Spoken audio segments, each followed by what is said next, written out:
Hello, everyone. This is Sean from the Soccer Nostalgia blog.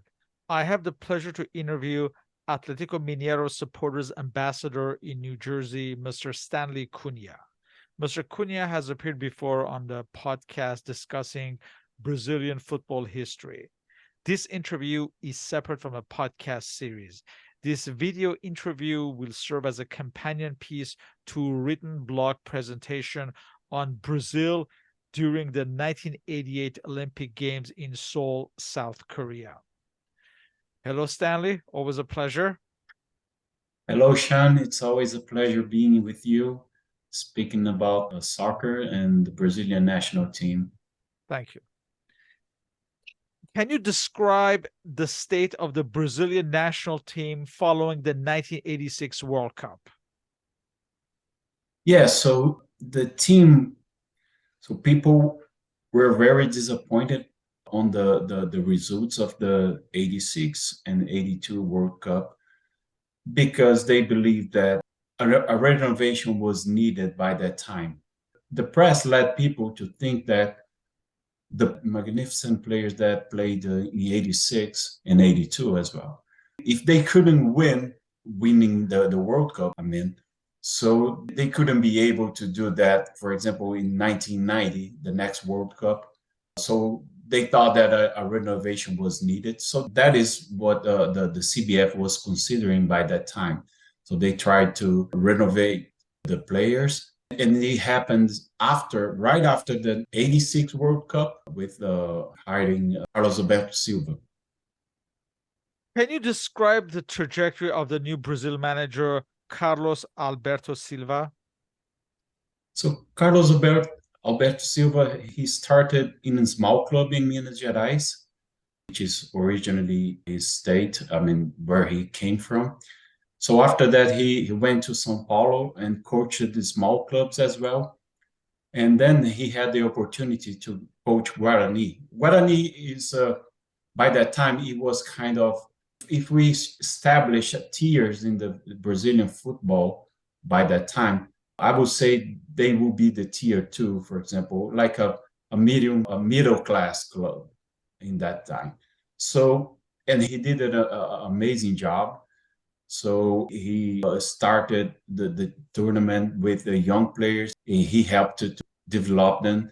And so that's when Careca, for example, the Careca from Napoli and Brazilian national team of 86. So that when he showed up as a player, it was under Carlos Alberto Silva command. And also Renato in Brazil, he's known as Renato Pé Murcho. He was one of the selected players for 1982, but Spain, and also Zenon, which was a very good midfielder as well. So all those players, young players, so Carlos Alberto helped them to develop themselves and improve their game. They managed to win the Brazilian Championship. So after that, he had the chance to coach bigger clubs like São Paulo and Atlético Mineiro, and he managed to win the state championships of São Paulo and Minas Gerais. So those were the best results that he achieved by that point. So that were the results that led him to be one of the options that CBF had by that time. He was appointed on March 9th, 1987, and he was to oversee the national team, the Olympics team, and the team for the Pan American Games in 1987. And as you mentioned, he discarded the old guard of Zico, Socrates Jr., all those players. And also in the beginning, players like Careca or Branco or Josimar Alemão, they were unavailable. His first priority was to qualify for the Olympics. This new look Brazilian team toured Europe in the summer of 1987 and played in the Rouse Cup against England and Scotland and other nations as well along the way. Many of those players also took part in the 1987 Copa America. How did the team progress within that year? The starting was not that good. He selected the best players that were available for him, mainly in Brazil, because for the Olympic Games, so he couldn't select the players that previously played a World Cup or a game for the Brazilian national team during for example, the qualifying for the World Cup. So he tried to focus on new players to play the Olympic Games, right? So the beginning was not that good. He had problems because they were young players and also without international experience. So again, it was not good, but he managed to, little by little, step by step, he managed to adjust the team according to the players that he had available. And step by step, he was kind of giving a pattern to the team.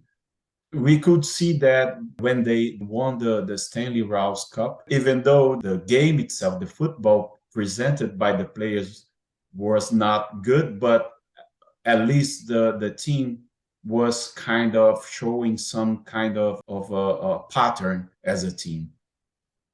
And we have to mention that players like Dunga, like Rai, like Romario, and future Newcastle's player Mirandinha all made their national team debuts during this tour of 1987. Now, Carlos Alberto Silva was under some pressure following the 0-4 loss to Chile in the 1987 Copa America. Were there demands for him to be fired at this point? Yes, I would say that he was not a unanimous choice between the Brazilian press, right? So the Brazilian press, they had another names as a preference, like Enio Andrade, Minelli. Even the comparison with Tele Santana didn't help because Tele was a very experienced coach. And Carlos Alberto, again, like I said before, so he had very good jobs, very good seasons with Guarani, São Paulo, and Atlético Mineiro, but it was like a couple of years before he was selected to the national team.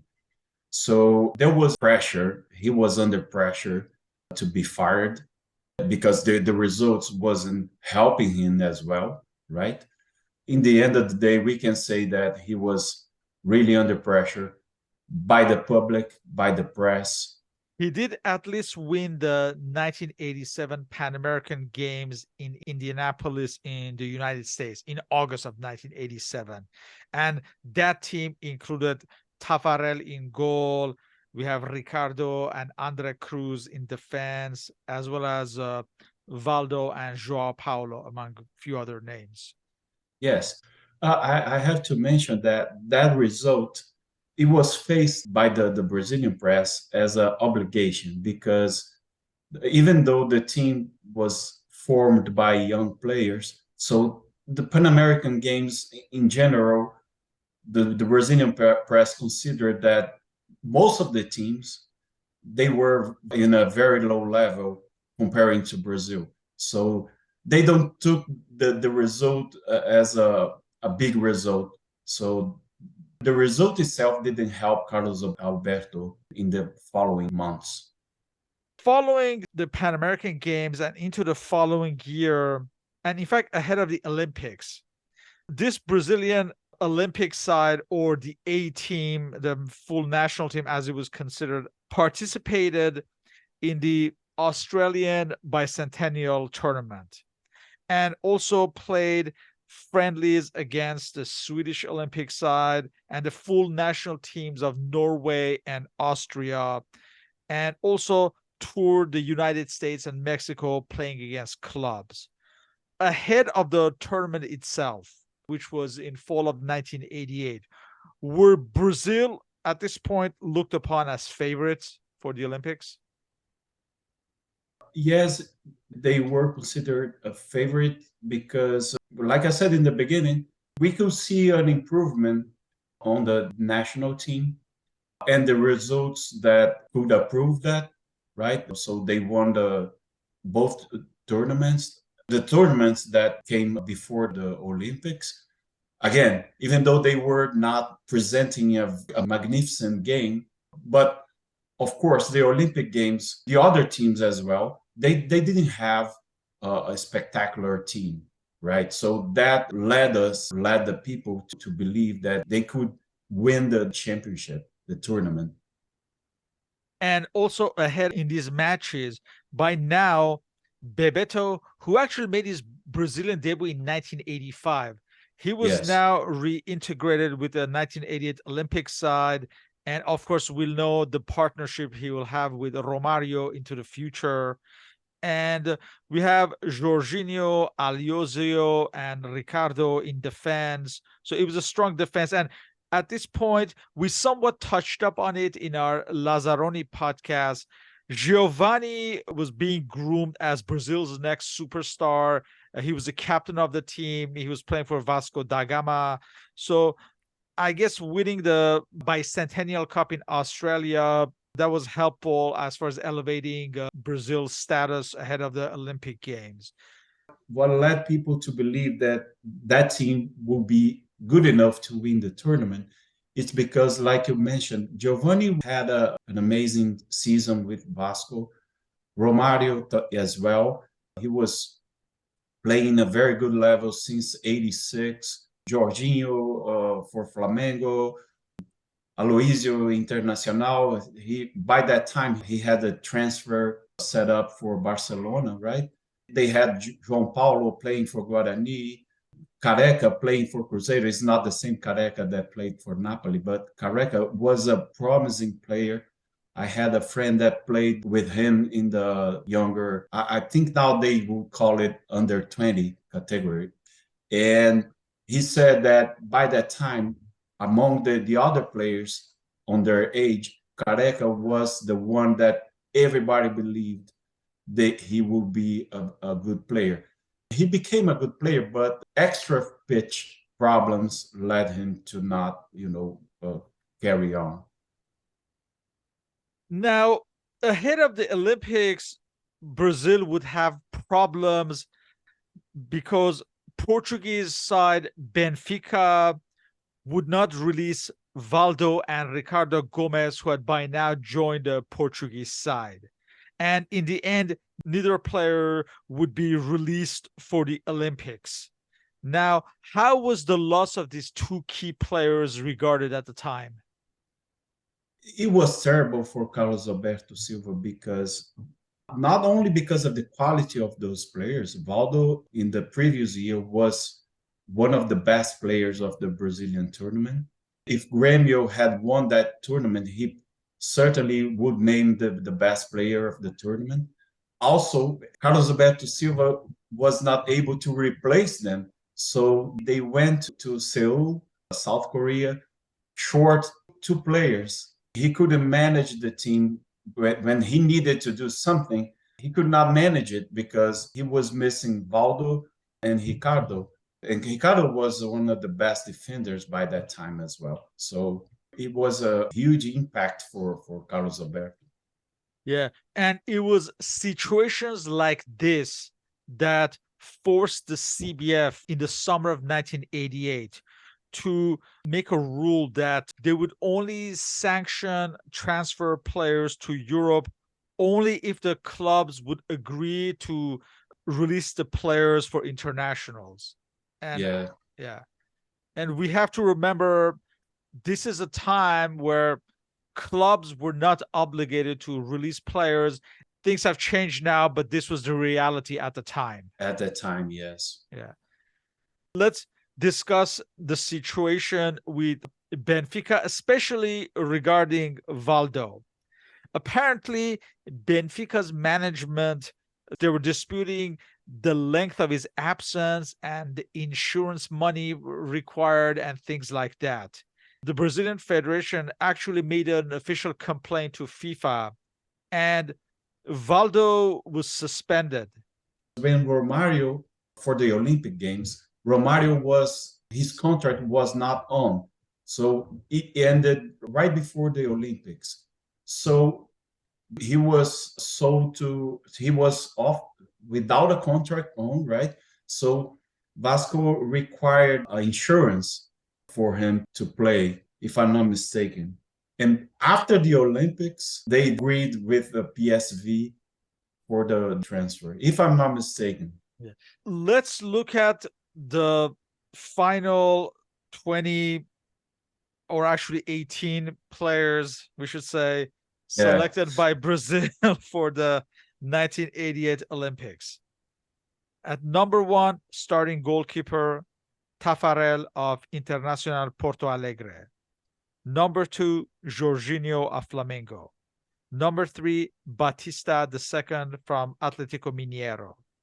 Number 4 was supposed to be Ricardo Raimundo Gomes of Benfica. At this point, Benfica in Portugal, who did not release him. Number 5, we have Ademir of Cruzeiro. Number 6, we have Mazinho of Vasco da Gama. Again, at number 7, we have Valdo of Benfica in Portugal, who was not released for these games. Number 8, captain of the team, Giovani of Vasco da Gama. Number 9, Edmar of Corinthians. Number 2, Careca II of Cruzeiro. Number 11, Romario of Vasco da Gama. Number 12, backup goalkeeper, Zé Carlos of Flamengo. Number 13, Andre Cruz of Ponte Preta. Number 14, Luis Carlos Vinc of Internacional Porto Alegre. Number 15, Aliosio of Internacional Porto Alegre, who was on his way to Johan Cruyff's Barcelona side after the Olympics. Number 16, Milton of Curitiba. Number 17, Neto of Guarani. Number 18, João Paulo of Guarani. Number 19, Andrade of Flamengo. And number 20, Bebeto of Flamengo. Good, strong side. A lot of players who would later move to the full national team if they already weren't at this point. Yeah, this is important it's important that you mentioned that, because a lot of players, a lot of names that you mentioned, now for us, we can recognize them as very good players, as big stars. But by that time, most of them were at the beginning of their career. And even within Brazil, they weren't unanimity, Right. even in Brazil. So now it makes sense to us that, oh, this is a very good team. But by that time, they were just, I would say, regular players. That shows the importance of the Carlos Alberto Silva job in the Brazilian national team. Yes. So Brazil started the Olympics on September 18th at Daejeon at South Korea. They faced Nigeria. And it would be a comfortable win for Brazil, even though they had to wait until the second half to begin scoring. It would be a 4-0 win. Edmar opened the scoring in the 56th minute. Romario scored twice in the 74th and 84th minute. And Bebeto finished the scoring in the 88th minute. In fact, Romario also set up Edmar and Bebeto's goals. So already we're seeing Romario is starting to make a name for himself at international level. Yes, yes. Next, just 2 days later, on September 20th, Brazil faced Australia at Seoul. So again, Romario takes center stage and scores a hat-trick, scoring in the 19th, 56th, and 59th minute. So 5 goals already for Romario. Then to finish off the group 2 days later, on September 22nd at Daejeon, Brazil faced Yugoslavia. And there are some familiar names on this Yugoslav side who were already playing for the national team. We have Davor Jozic, Predrag Spasic, who would play one season at Real Madrid, Dragan Stojkovic, Sreko Katanec, Refik Sabanadzovic. So a lot of quality players for Yugoslavia. The fact that the rule by that time that only allowed players that had never played a World Cup or a qualifying game for the World Cup.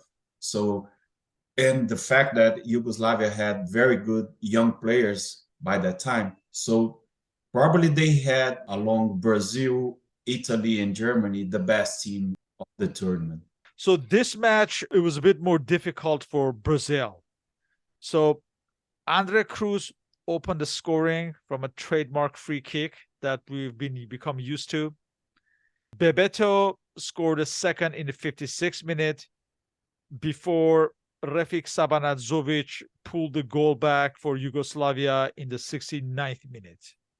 But Brazil had won their first three games and they were through to the quarterfinals. So far, so good. So what was the outlook back home at this point? That game was very, very hard. It was a tough game for the team. And in considering that, plus the other three games, the beginning of the tournament, so that led people or the press, the fans, to believe that the team had find his feet, find their rhythm. Because like we mentioned before, Yugoslavia had a very good team. So that led us to believe, hey, this is the team is improving and we can make it. We can definitely make it. Brazil advanced to the quarterfinals and they face Argentina on September 25th at Seoul. So in Argentinian lineup managed by Carlos Pachame, there are a few familiar faces. We have Luis Islas in goal and Nestor Lorenzo as well, who would become teammates with Joao Paulo at Bari for like one season, I believe. And also Nestor Fabri, another defender. Always matches with Argentina promised to be tough matches. And this was no different. And Brazil managed to win 1-0 with Giovani scoring with a long range shot from outside of the box. And Brazil were through to the semifinals. Yeah. Playing against Argentina for a Brazilian team is always a tough match, right? And even the goal that Giovani scored was a, how do I say, unusual goal. If you remember, it was a long range shot. Let's say that the goalkeeper had a bad luck at that Yes, for moment. sure. Yeah. The semifinals were even tougher, facing West Germany. This is a West German side that has players like Jürgen Klinsmann, Wolfram Wuttke, Thomas Hessler, a good, decent side. And Yeah. so this semifinals was on 2 days later on September 27th, again at Seoul at the Olympic Stadium. West Germany took the lead when Wuttke took a free kick from the right side and Holger Fack headed it in. Brazil would only tie the match with 10 minutes remaining when Romario headed in Careca the second's cross. And the match went into extra time. So there would be no further scoring, and the match had to go to penalty kick shootout. And let's remind everyone that Brazil are wearing blue for this match. Yes. Now, this was the match where Tafarel's signature match, where he came through in the penalty kick shootout, and Brazil finally won 3-2, and they advanced to the final. Yeah.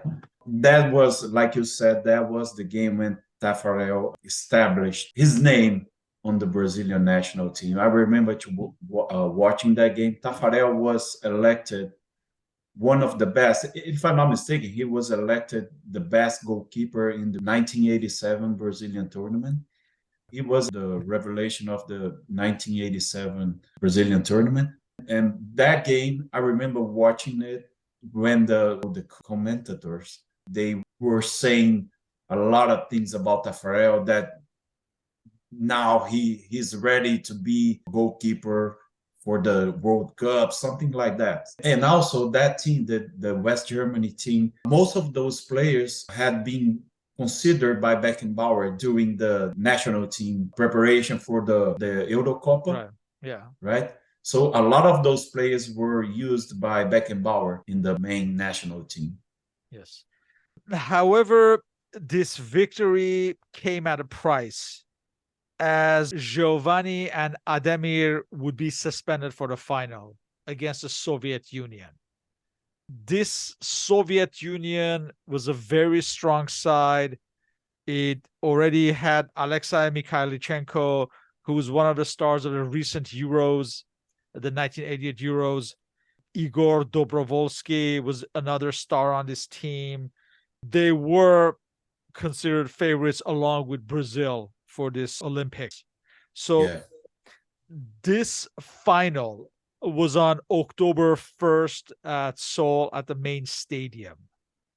Now, for this match, Brazil takes the lead through Romario. Neto takes a corner kick from the right side, and Romario is right at the far post to slot it in. It would take until the 62nd minute when Andrade fouled Mikhailichenko in the box. And Silly foul, by the way. Igor Dobrovolsky would score from a penalty kick, and the match is tied. And again, there will be extra time. In extra time, the Soviets would score the winner.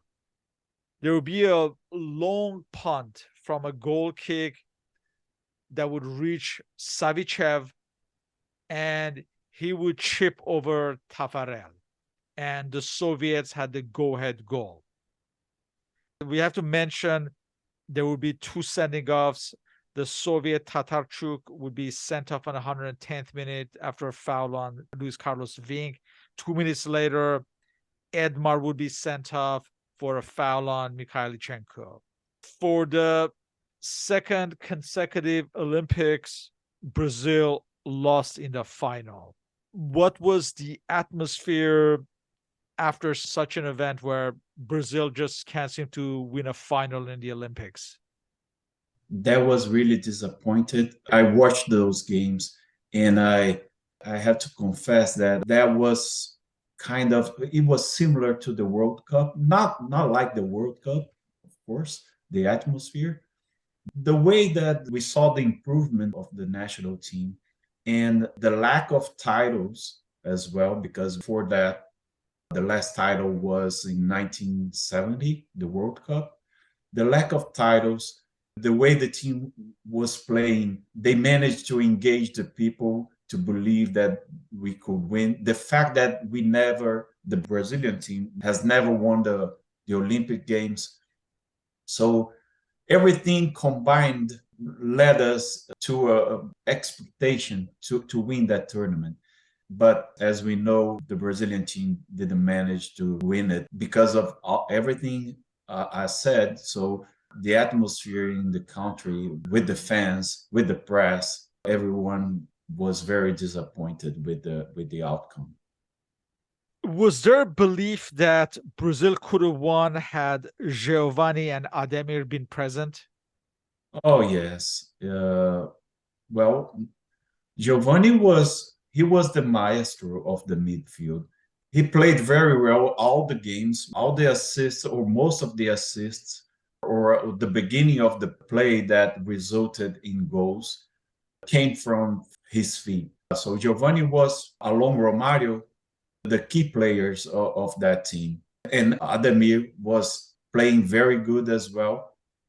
And on top of that, Andrade, who replaced Ademir, committed that silly foul that resulted in the penalty kick. So I don't know. We never know if Ademir will do the same, but the impact was really, really huge for the Brazilian team. Were the tactics of Carlos Alberto Silva blamed for this loss in any way? Oh, no. Everybody knew that we were short on two players, and not mention that those two players were very good, technically saying, but well, short on two players. He could not manage to change the team as he wished in terms of tactics. You couldn't replace players like Valdo or Ricardo Gomes. right? So, of course, he had to change the tactics. So he had no replacements for Giovani, who was suspended, and he had no choice at the same level. Of course, he had, for example, Milton could play as a midfielder, and he was in a good moment in Brazil, but not as good as Giovani. I'm talking not only about the player, but the moment itself. And Neto, who replaced Giovani, he was lost in that game. He couldn't manage to play very well. Neto was a young player. He changed a lot of teams by that time. So he played for São Paulo, Palmeiras, before ending in Corinthians in 1990, if I'm not mistaken. So until 1988, and he was playing for Guarani by that time, Neto was not ready to lead the team as a midfielder by that time. He was young, and I feel like he was kind of lost. Although he did the assist for Romario with the corner kick, but he wasn't ready. And I would say that Brazil missed Giovani, mainly Giovani. He missed them. The Brazil team missed Giovani a lot. In the aftermath, Romario became a big star, and just weeks later, he joined Dutch side PSV Eindhoven. Who were the other beneficiaries of this tournament?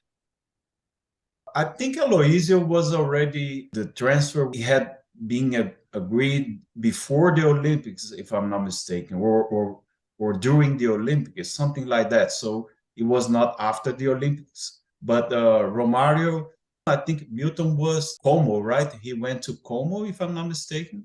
Andrade played for Roma. João Paulo ended up at Bari for the following Bari, year. yeah, João Paulo Bari And we know Giovanni ends up in in Bologna, Bologna. but that's a whole different, story. Yeah, in the Yeah. different. But right after the Olympics, I remember that Edmar or Evaí. Edmar, yeah. Edmar ended up at Pescara, I think, with Junior. Pescara, Yeah, yes, yeah. yes, With Junior yes, still there. Yeah. yeah. Now, I think you already touched up on it.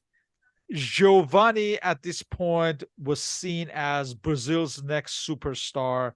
He had, by all accounts, a good tournament, and that only increased his stature.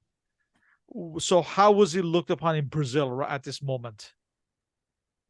Yeah, so like I said, he had a very good seasons with Vasco, and he did an amazing job during the tournament. And everybody believed that Giovanni would be the next big star on the Brazilian midfield. And I believe that didn't happen because, one, the pressure of being a Brazilian maestro of the midfield is one thing. And the second, I don't know if it has something to do with Lazzaroni tactics that came after Carlos Alberto Silva, but I really believe that if they kept Carlos Alberto Silva and the way that he the team and the way the team played, because with Lazzaroni, and this is something that we already discussed in the other episode, Lazzaroni with the European tactics. So I believe that is something that didn't help Giovani as well. And I don't know, maybe he lost confidence along the way, but certainly at that moment, everybody believed that he could be the next number 10, Brazilian number 10. Now, what were the main lessons learned from these Olympic Games? It's funny because I believe that CBF didn't learn anything. Yeah, because CBF or CBF in Portuguese, CBF was in the middle of a turmoil by that moment, for political reasons, because it was about to happen an election, and before that, the presidents were named or assigned by the government. So, if I'm not mistaken, that will be the first election of the CBF, and the CBF board were more focused on the political side of the thing, not on the team. So the reason that I said that they didn't learn that much is because so they didn't keep Carlos Alberto Silva, so they chose Lazzaroni. I'm not saying that one is better than another, but it's totally different tactics, totally different way to work, and that affect the players. And if we look at the Lazzaroni job, which was very good as well, but it was based on the team that Carlos Alberto Silva started, right? So that makes me think that if the CBF board kept Carlos Alberto Silva, so it could be even better. So that's why I said that they didn't learn that much about the tournament itself. But the legacy of Carlos Alberto Silva was very good and helped Lazzaroni. And the lesson learned probably from Lazzaroni is that those players, those young players, were able to achieve certain goals that he certainly established after Carlos Alberto Silva. Yes, and players like Tafarel, Jorginho, Mazinho, Romario, and Bebeto were part of the 1994 World Cup winning team. Were these Olympics important in their development? Yes, like we said a couple minutes ago. So it was part of a process, right? A process of developing players, implementing the mentality of playing international tournaments in a high level standard. So because those players, again, we mentioned that before, they are known today, but by that time they were, players at the beginning of their career. So it was part of the process of development and the results, the way that people engage to the team. I think it helped to develop their confidence for the following tournaments, games, and so on. So I believe that truly helped those players to become the players that now we know they were. So, what is the legacy of Carlos Alberto Silva in terms of Brazil football history? How is he regarded by Brazil football historians of today? In Brazil, I think that he's not properly recognized as he should be. He's known, as I mentioned before, he is known as a coach that knew how to deal with the young players, how to develop them, to bring them to the professional level and develop their careers. But I believe the Carlos Alberto Silva importance is not well recognized because of the things that I already mentioned in the past. So actually, by that time, people prefer to have coaches like Enio Andrade or Rubens Minelli or Tele Santana that were more famous. And Carlos Alberto Silva, although he had very good jobs with Guarani, and in 1994, by the way, he coached Guarani as well with an amazing campaign in the Brazilian tournament, and they stopped by Palmeiras at the semifinal stage. And but back to that time, I believe Carlos Alberto Silva could be more recognized or could be more recognized as the coach that revealed all those players that did an amazing job, but he had no sequence on the job. In Brazil, I don't believe, I'm talking in general, right? But soccer experts and the journalists, they know the importance of his job. But fortunately, in Portugal, he had the proper recognition because he won tournaments with the league with Porto, and he did a good job there as well. And I believe he's more recognized in Portugal than in Brazil. Yes, It's sad, with but Porto, yeah, he won the league titles in 92 and 93. So Yes. yeah. Yeah. So unfortunately, we don't recognize him as it should be.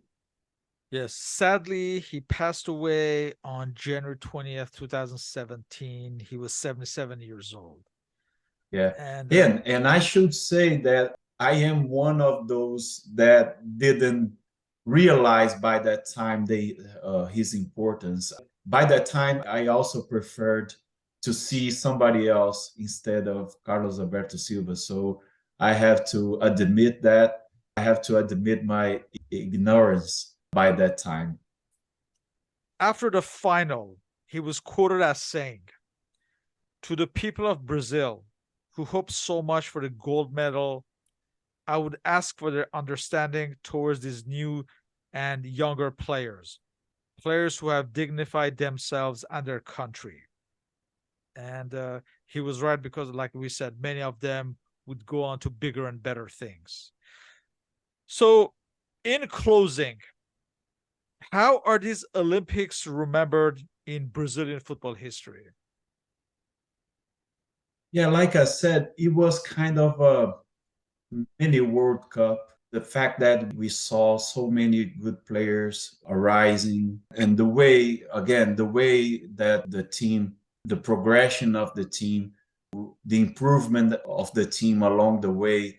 So that get people engaged to that tournament. And it was very similar to the World Cup.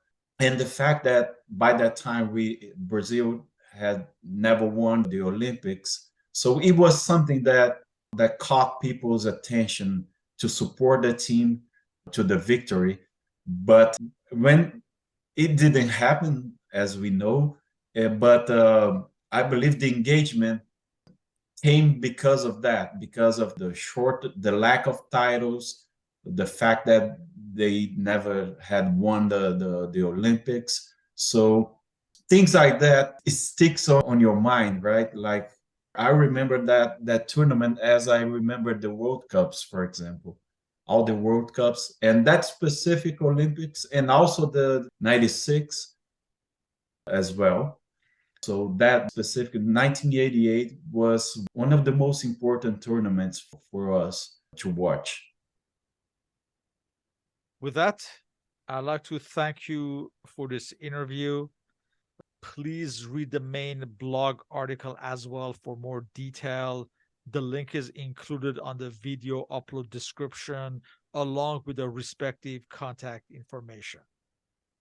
Thank you, Stanley, and I hope to continue these discussions on Brazilian football history. Thank you. It's always a pleasure to talk about soccer, and I hope to see you soon. Thank you.